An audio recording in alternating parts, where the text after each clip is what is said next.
Hi friends, welcome back to my channel. ಎಲ್ಲರೂ ಹೇಗಿದ್ದೀರಾ? I hope ಎಲ್ಲರೂ ಚೆನ್ನಾಗಿದ್ದೀರಾ ಅಂದ್ಕೊಂಡಿದ್ದೀನಿ. ನಾನು ಚೆನ್ನಾಗಿದ್ದೀನಿ. ಯಾರೆಲ್ಲ ಹೊಸ್ದಾಗಿ ನನ್ನ ಚಾನಲ್ ನೋಡ್ತಾ ಇದ್ದೀರಾ, ಪ್ಲೀಸ್ ಸಬ್ಸ್ಕ್ರೈಬ್ ಮಾಡ್ಕೊಂಡು ನೋಡಿ ಅಂತ ಹೇಳ್ತಾ ಈ ವ್ಲಾಗ್ ಸ್ಟಾರ್ಟ್ ಮಾಡೋಣ ಬನ್ನಿ. ಇವತ್ತು ಬೆಳಗ್ಗೆಯಿಂದ ಸಂಜೆ ಮಲ್ಕೊಳ್ಳೋವರೆಗೂ ನಾನು ಏನೆಲ್ಲ ಮಾಡ್ತೀನಿ ಅಂತ ಹೇಳಿ ಈ ವ್ಲಾಗಲ್ಲಿ ತಿಳಿಸ್ಕೊಡ್ತೀನಿ. ಬೆಳಗ್ಗೆ ಇವಾಗ ಎದ್ದಾಗ ಟೈಮು 5:30. ವೆದರ್ ಈ ಥರ ಇದೆ ನೋಡಿ. ಇವಾಗ ತುಂಬ ಚಳಿ ಇರೋದ್ರಿಂದ ಬೇಗ ಎದ್ದೊಳೋದಕ್ಕೆ ಆಗ್ತಾಯಿಲ್ಲ ಫ್ರೆಂಡ್ಸ್, ಅಷ್ಟು ಚಳಿ ಇದೆ. ನಮ್ಮ ಮನೆಯವ್ರು ಹಾಲು ಕರಿತಾ ಇದ್ದಾರೆ. ನಾನು ಹೊರಗಡೆ ಕೆಲಸ ಮುಗಿಸ್ಕೊಳ್ತಾ ಇದ್ದೀನಿ. ಚಳಿಗೆ ಕೈಕಾಲೇ ಆಡ್ತಾಯಿಲ್ಲ, ಅಷ್ಟು ಚಳಿ. ಯಪ್ಪ, ಈ ವರ್ಷವೇ ಫ್ರೆಂಡ್ಸ್ ಇಷ್ಟೊಂದು ಚಳಿ ಇರೋದು. ಅದು ಬೇಗ ಎದ್ದೊಳೋದಕ್ಕೂ ಆಗ್ತಾಯಿಲ್ಲ. ಇವಾಗ ಸ್ವಲ್ಪ ಲೇಟಾಗಿ ಎದ್ದೊಳ್ತಾ ಇದ್ದೀವಿ. ಹೊರಗಡೆ ಕೆಲಸ ಎಲ್ಲ ಮುಗಿಸಿ ಮಕ್ಕಳಿಗೆ ಟಿಫನ್ ಮಾಡೋಣ ಅಂತ ಅಡುಗೆ ಮನೆಗೆ ಬಂದೆ. ಟೀ ಮಾಡೋದಕ್ಕೆ ಇಟ್ಟಿದ್ದೀನಿ. ಟೀ ಮಾಡ್ಕೊಂಡು ಕೊಟ್ಟು ಟಿಫನ್ ಮಾಡಬೇಕು. ಟೈಮ್ 7:30 ಆಗೋಗಿದೆ.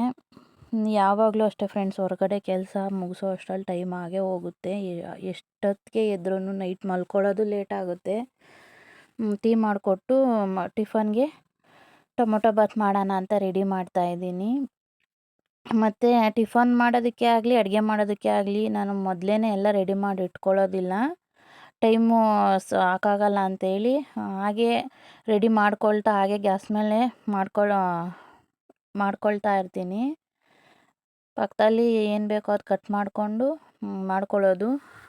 ಫಸ್ಟೇ ರೆಡಿ ಮಾಡಿ ಇಟ್ಕೊಳ್ಳೋದಕ್ಕೆ ಟೈಮ್ ವೇಸ್ಟು, ಮತ್ತು ಮಾಡೋದಕ್ಕೆ ಟೈಮ್ ಸಿಗಲ್ಲ ಅಂತ ಹೇಳಿ ಟೊಮೊಟೊ ಬಾತ್ ಮಾಡೋದಕ್ಕೆ ಒಗ್ಗರಣೆಗೆ ಹಾಕಿ ಇಟ್ಟಿದ್ದೀನಿ. ಈರುಳ್ಳಿ ಫ್ರೈ ಆಗೋ ಅಷ್ಟರಲ್ಲಿ ಟೊಮೊಟೊ ಹಚ್ಕೊಂಡು ಟೊಮೊಟೊ ಹಾಕ್ಕೊಂಡಿದ್ದೀನಿ. ಮತ್ತು ಕಿಚನ್ ಎಲ್ಲನೂ ಮೆಸ್ಸಿ ಥರ ಮಾಡ್ಕೊಳ್ಳಲ್ಲ ಫ್ರೆಂಡ್ಸ್, ಯಾವಾಗಲೂ ಅಷ್ಟೇ. ಅಡುಗೆ ಕ್ಲೀನ್ ಮಾಡ್ಕೊಳ್ತಾನೆ ಇರ್ತೀನಿ. ಒಂದು ಕಡೆ ಅಡುಗೆನೂ ಆಗ್ತಾ ಇರುತ್ತೆ, ಈ ಕಡೆ ಕ್ಲೀನೂ ಆಗ್ತಾ ಇರುತ್ತೆ ಅಂತೇಳಿ ಟೊಮೊಟೊ ಫ್ರೈ ಮಾಡೋಕೆ ಇಟ್ಟಿದ್ದೀನಿ. ಇವತ್ತು ಮಸಾಲೆಯನ್ನು ಏನೂ ರುಬ್ಬಿ ಹಾಕ್ತಾಯಿಲ್ಲ. ಸಿಂಪಲ್ಲಾಗಿ ಕ್ವಿಕ್ಕಾಗಿ ಆಗೋ ಥರ ಟೊಮೊಟೊ ಬಾತ್ ಮಾಡ್ತಾಯಿದ್ದೀನಿ. ಮಸಾಲೆ ಹಾಕಿದ್ರೆ ನನ್ನ ಮಕ್ಳಿಗೆ ಅಷ್ಟು ಇಷ್ಟ ಆಗಲ್ಲ, ಮಸಾಲೆ ಅಂತ ಅಂತಾರೆ. ಹಾಗಾಗಿ ಸಿಂಪಲ್ಲಾಗಿ ಎಲ್ಲ ಹಾಕ್ಕೊಂಡು ಶುಂಠಿ ಬೆಳ್ಳುಳ್ಳಿ ಪೇಸ್ಟು, ಈರುಳ್ಳಿ, ಟೊಮೊಟೊ ಎಲ್ಲ ಹಾಕಿ ಫ್ರೈ ಮಾಡ್ಕೊಳೋದು. ಫ್ರೈ ಮಾಡೋಕೆ ಇಟ್ಟಿದ್ದೀನಿ. ಹಂಗೆ ಕ್ಲೀನ್ ಮಾಡ್ಕೊಳ್ತಾ ಇದ್ದೀನಿ ಹಚ್ಚಿರೋದೆಲ್ಲನೂ. ಎಲ್ಲ ಫ್ರೈ ಆಗಿದೆ. ಇವಾಗ ಎಷ್ಟು ಬೇಕೋ ಅಷ್ಟು ನೀರು ಹಾಕ್ಕೊಂಡು ಇಟ್ಟಿದ್ದೀನಿ, ನೀರು ಬಿಸಿ ಆಗೋದಕ್ಕೆ. ಮತ್ತು ಡೈಲಿ ಹಾಲು ಬೆಳಗ್ಗೆ ಸಾಯಂಕಾಲ 1 ಲೀಟ್ರ್ ಎತ್ತಿಟ್ಕೊಳ್ತೀನಿ. ಹಾಲು ಟೀ ಮಾಡಿದ್ದು ಮಿಕ್ಕಿದ ಹಾಲನ್ನ ಫ್ರಿಜ್ಜಲ್ಲಿ ಎತ್ತಿಟ್ಕೊಳ್ತೀನಿ. ಬರ್ತಾ ಇರ್ತಾರಲ್ವ ಫ್ರೆಂಡ್ಸು, ಇವರು ಬರ್ತಿರ್ತಾರೆ ಅಂತ ಹೇಳಿ ಡೈಲಿ ಅಷ್ಟೇ. ಬೆಳಗ್ಗೆ ಹೊತ್ತು 1 ಲೀಟ್ರ್ ಇಟ್ಕೊಳ್ತೀನಿ. ಸಂಜೆ ಏನು ಬೇಕಾಗಲ್ಲ. ಮೊಸರು ಮಾಡಬೇಕು ಅಂದರೆ ಮಾತ್ರ 1 ಲೀಟ್ರ್ ಇಟ್ಕೊಳ್ತೀನಿ, ಇಲ್ಲಾಂದರೆ ಅರ್ಧ ಲೀಟ್ರ್ ಅಷ್ಟೇ ಕಾಫಿ ಟೀಗೆ. ಇಟ್ಟಿದ್ದೀನಿ. ನೀರು ಹಾಕಿ, ನೀರು ಮಳ್ಳಿದ್ಮೇಲೆ ಅಕ್ಕಿ ತೊಳೆದು ಹಾಕ್ಬಿಟ್ಟು ಮುಚ್ಚಳ ಮುಚ್ಚಿ 2 ವಿಸಿಲ್ ಕೂಗಿಸ್ಕೊಂಡ್ರೆ ಟೊಮೊಟೊ ಬಾತ್ ರೆಡಿ ಆಗುತ್ತೆ. ಸಿಂಪಲ್ ಟೊಮೊಟೊ ಬಾತು. ಹಾಗೆ ಪಕ್ಕದಲ್ಲಿ ಚಟ್ನಿ ಮಾಡೋದಕ್ಕೆ ಕಡಲೆ ಬೀಜ ಫ್ರೈ ಮಾಡ್ಕೊಳ್ತಾ ಇದ್ದೀನಿ. ಚಟ್ನಿಗೆ ನಾನು ಹಸಿಮೆಣ್ಸಿನ್ಕಾಯಿ ಜಾಸ್ತಿ ಯೂಸ್ ಮಾಡಲ್ಲ ಫ್ರೆಂಡ್ಸ್. ಹಸಿಮೆಣ್ಸಿನ್ಕಾಯಿ ಗ್ಯಾಸ್ಟ್ರಿಕ್ ಜಾಸ್ತಿ ಅಂತ ಹೇಳಿ ಹಾಕಲೇಬೇಕು ಅನ್ನೋ ಅಡುಗೆಗೆ ಮಾತ್ರ ಹಸಿಮೆಣ್ಸಿನ್ಕಾಯಿ ಹಾಕ್ಕೊಳ್ತೀನಿ. ಇನ್ನು ಮಿಕ್ಕಿದ್ದಕ್ಕೆಲ್ಲ ಚಿಲ್ಲಿ ಪೌಡ್ರೇನೇ ಯೂಸ್ ಮಾಡೋದು. ಚಟ್ನಿಗೆ ತೆಂಗಿನಕಾಯಿ, ಸ್ವಲ್ಪ ಫ್ರೈ ಮಾಡಿರೋ ಕಡಲೆಬೀಜ, 1-2 ಎಸ್ಲು ಬೆಳ್ಳುಳ್ಳಿ, ಸ್ವಲ್ಪ ಕೊತ್ತಂಬರಿ ಸೊಪ್ಪು, ಸ್ವಲ್ಪ ಹುಣಸೆಹಣ್ಣು, ಉಪ್ಪು, ಖಾರದ ಪೌಡ್ರ್ ಹಾಕ್ಕೊಂಡು ಮಿಕ್ಸಿ ಮಾಡ್ಕೊಂಡಿದ್ದೀನಿ. ಮಿಕ್ಸಿ ಮಾಡಿಕೊಂಡು ಅದಕ್ಕೆ ಒಗ್ಗರಣೆ ಮಾಡಲ್ಲ ಫ್ರೆಂಡ್ಸ್. ಚಟ್ನಿಗೆ ಒಗ್ಗರಣೆ ಮಾಡಿದ್ರೆ ನನ್ನ ಮಕ್ಕಳು ತಿನ್ನಲ್ಲ. ಹಂಗಾಗಿ ಟೊಮೊಟೊ ಬಾತು ರೆಡಿ ಆಯಿತು, ಚಟ್ನಿನೂ ರೆಡಿ ಆಯಿತು. ಬಾಕ್ಸಿಗೆ ಪ್ಯಾಕ್ ಮಾಡ್ತಾಯಿದ್ದೀನಿ ಮಕ್ಕಳಿಗೆ. ಪ್ಯಾಕ್ ಮಾಡಿ ಮಕ್ಕಳನ್ನ ಸ್ಕೂಲಿಗೆ ಕಳಿಸಿ ಹೊಲ್ದಲ್ಲಿ ಸ್ವಲ್ಪ ಕೆಲಸ ಇದೆ, ಕೆಲಸ ಮುಗಿಸ್ಕೊಬೇಕು. ಹಾಗಾಗಿ ಅರ್ಜೆಂಟಾಗಿ ಮಾಡ್ತಾಯಿದ್ದೀನಿ. ಈ ಚಳಿಲಿ ಪಾಪ ಮಕ್ಕಳು ಬೇಗ ಎದ್ದು ಸ್ನಾನ ಮಾಡಿ ರೆಡಿಯಾಗಿ ಹೋಗೋದೇ ಒಂದು ದೊಡ್ಡ ಹಿಂಸೆ. ಎಲ್ಲ ಕೆಲಸ ಮುಗಿಸಿ ಮತ್ತೆ ಸಂಜೆ ಮಕ್ಕಳು ಬಂದರು. ನನ್ನ ಮಗಂಗೆ ಹೊಸ ಸೈಕಲ್ ತೆಕ್ಕೊಟ್ಟಿರೋದಕ್ಕೆ, ಅಮ್ಮ ನಾನು ದೀಪ್ತಿನ ಕುಂಡಿಸ್ಕೊಂಡು ಹೋಗ್ತೀನಿ ನೋಡು, ಡಬಲ್ ಹಾಕ್ತೀನಿ ಅಂತ ಹೇಳಿ ತೋರಿಸ್ತಾ ಇದ್ದ.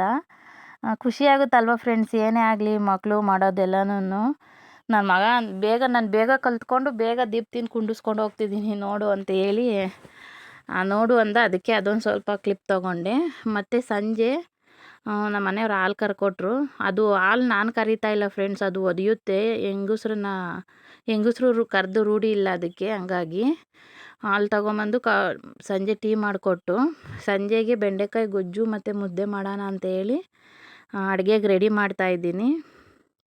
ಇದು ಅಷ್ಟೇ ಫ್ರೆಂಡ್ಸ್, ಸಿಂಪಲ್ಲಾಗಿ ಮಾಡಿರೋದು ಬೆಂಡೆಕಾಯಿ ಗೊಜ್ಜು. ಒನ್ ಟೈಮ್ಗೆ ಅಷ್ಟೇ. ಗೊಜ್ಜು ರೆಡಿ ಆಯಿತು, ಮುದ್ದೆನೂ ಆಯಿತು. ಊಟ ಹಾಕ್ಕೊಡ್ತಾಯಿದ್ದೀನಿ ನೈಟಲ್ಲಿ.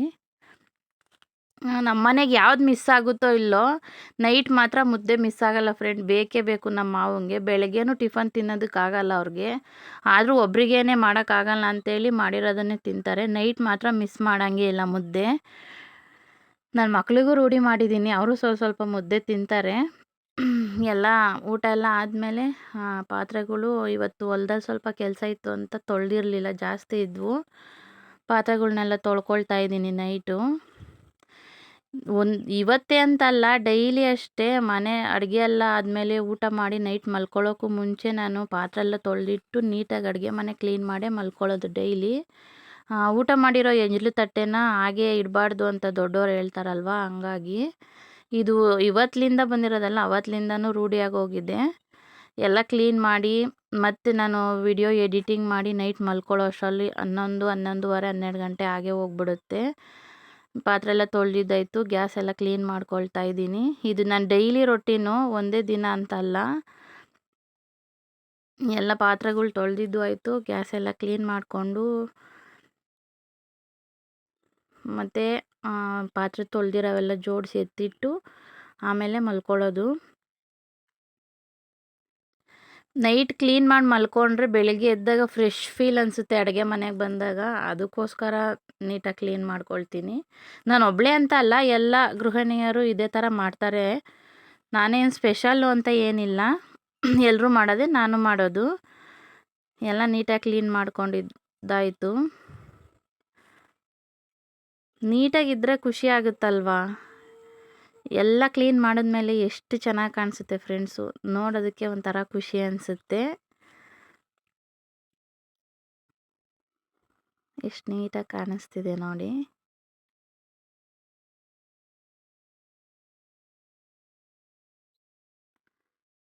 ಡೈಲಿ ರೊಟೀನು ಪಾತ್ರೆ ತೊಳಿ. ಹೆಣ್ಮಕ್ಳಿಗೆ ತಪ್ಪಿದ್ದಲ್ಲ ಅಲ್ವಾ. ಹೆಣ್ಮಕ್ಳಿಗೆ ಫ್ರೀ ಅನ್ನೋದೇ ಸಿಕ್ಕಲ್ಲ, ಯಾವುದು ಹುಡ್ಕೊಂಡು ಒಂದೊಂದು ಕೆಲಸ ಮಾಡ್ತಾನೆ ಇರ್ತಾರಲ್ವ. ಹಂಗಾಗಿ ನಾನು ಅಷ್ಟೇ, ಎಲ್ಲಿ ಫ್ರೀ ಸಿಗುತ್ತೆ. ಬರೀ ಕೆಲಸ ಎಡಿಟಿಂಗು ಮತ್ತು ಹೊರಗಡೆ ಕೆಲಸ ಎಲ್ಲ ಮುಗಿಸ್ಕೊಬೇಕಲ್ವ. ಓಕೆ ಫ್ರೆಂಡ್ಸ್, ಎಲ್ಲ ಕೆಲಸ ಮುಗೀತು. ನೈಟ್ ಕ್ಲೀನ್ ಮಾಡಿದ್ದು ಮುಗೀತು. ಪಾತ್ರೆಗಳು ಜೋಡಿಸಿದ್ದಾಯಿತು. ಇವಾಗೆಲ್ಲ ನೀಟಾಗಿ ಎತ್ತಿಟ್ಟು ಸ್ವಲ್ಪ ಎಡಿಟಿಂಗ್ ಇದೆ, ಎಡಿಟಿಂಗ್ ಮುಗಿಸ್ಕೊಳ್ತೀನಿ. ನನಗಂತೂ ಮನೆ ಕೆಲಸ ಮಾಡೋದಕ್ಕೂ ಅಷ್ಟೇ, ಹೊರಗಡೆ ಕೆಲಸ ಮಾಡೋದಕ್ಕೆ ಖುಷಿನೇ ಇದೆ. ಸಪೋರ್ಟಿಂಗ್ ಅಂತ ಯಾರೂ ಇಲ್ಲ, ನಮ್ಮ ಕೆಲಸ ನಾವೇ ಮಾಡ್ಕೊಬೇಕು. ಅತ್ತೆ ಇದ್ದಿದ್ರೆ ಸರಿ ಹೋಗ್ತಿತ್ತು, ಅವ್ರು ಸಪ್ರೇಟಾಗಿರೋದು. ಹಂಗಾಗಿ ಎಲ್ಲ ನಾವೇ ಮಾಡ್ಕೊಬೇಕು. ಈ ಕಡೆ ಮಕ್ಳಿಗೆ ಹೋಮ್ವರ್ಕ್ ಮಾಡಿಸ್ಬೇಕು, ಎಲ್ಲ ಕೆಲಸ ಮಾಡಬೇಕು ಅಂದರೆ ಸ್ವಲ್ಪ ಕಷ್ಟನೇ ಅಲ್ವಾ ಫ್ರೆಂಡ್ಸ್. ಹೆಣ್ಮಕ್ಳ ಜೀವನನೇ ಕಷ್ಟ. ಮದುವೆಗೆ ಮುಂಚೆನೂ ಒಂಥರ ಜೀವನ, ಮದುವೆ ಆದಮೇಲೆ ಒಂಥರ ಜೀವನ. ಓಕೆ ಫ್ರೆಂಡ್ಸ್, ಈ ವ್ಲಾಗ್ನ ಇಲ್ಲಿಗೆ ಎಂಡ್ ಮಾಡ್ತೀನಿ. ನನ್ನ ವಿಡಿಯೋ ನಿಮಗೆ ಸ್ವಲ್ಪನಾದರೂ ಇಷ್ಟ ಆದರೆ ಲೈಕ್ ಮಾಡಿ, ಫ್ಯಾಮಿಲಿ ಫ್ರೆಂಡ್ಸ್ಗೆ ಶೇರ್ ಮಾಡಿ, ಸಪೋರ್ಟ್ ಮಾಡಿ. ಇಷ್ಟ ಆದರೆ ಒಂದು ಲೈಕ್ ಕೊಡಿ. Thank you for watching. Next ವಿಡಿಯೋದಲ್ಲಿ ಸಿಗ್ತೀನಿ.